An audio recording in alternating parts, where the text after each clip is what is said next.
Strongsville, Ohio, the self-named crossroads of the nation, is one of the most populous cities in Cuyahoga County. For 200 years, Strongsville has been a cornerstone of Northeast Ohio history and development.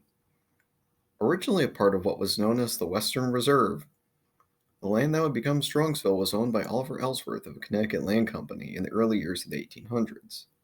In 1816, a man by the name of John Sutton Strong came down to the Cleveland area and bought 25 square miles of Ellsworth. He and his family began building log cabins and dividing the land up to 100 separate lots, with his own lot being just north of the center of town. As immigrants from all over the country and abroad began moving westward, the population of Strongsville grew and grew. Strongsville officially became a township in February of 1818. 1 year later, construction was completed on one of the first common buildings of the community, the town hall. This town hall served as town hall until the 1950s, and it also served at one point as a church and a school. This was eventually replaced with the new town hall, which also serves as a police station and chamber of commerce. In addition to the early years of Strongsville, Strong's personal home, later on named the Strong House, was completed and being one of the first brick homes in the city. This served as Strong's personal home until his death at the age of 92. After his death, this house served as a town hall, post office, general store, and even a dentist's office later on. Currently sits vacant near the center of town. In 1843, there was also a fire that damaged many of the buildings at the center of town, but fortunately, this was one of the ones that survived. One of the other surviving buildings was the Pomeroy House. The Pomeroy House was a stop along the Underground Railroad during the slavery years of United States history. Many people go through this house, and it was used for a long time. Now it currently sits as a restaurant. Now, much didn't happen for Strongsville's history from the late 1800s to the early 1900s. But what did happen was in 1923, Strongsville officially became a village.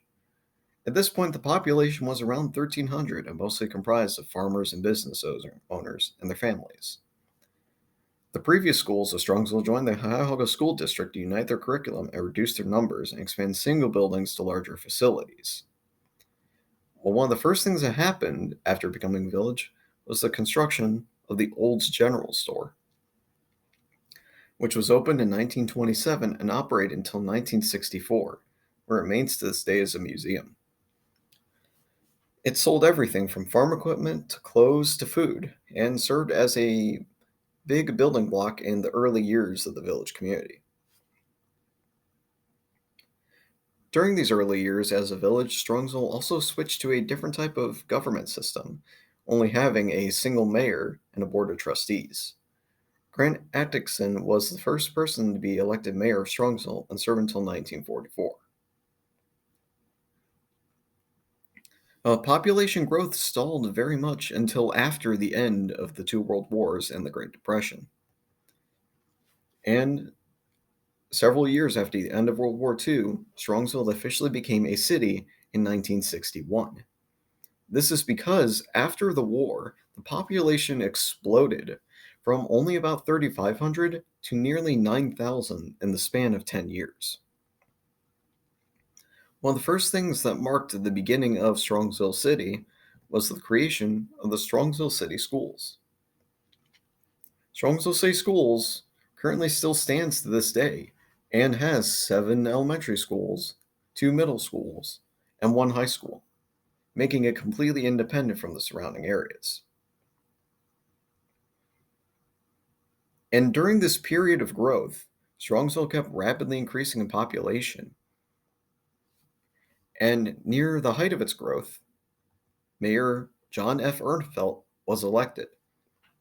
Ernfelt held the office of mayor for 25 years until 2003 when he had a heart attack. But during this time, he brought Strongsville to the prominence of the Northeast Ohio community and made it what it is today. He funded the construction of new businesses, new common areas, industrial parks, and overall welcomed new industry to the community. And one of his longest standing projects, which still serves us to this day, is helping with Interstate 71.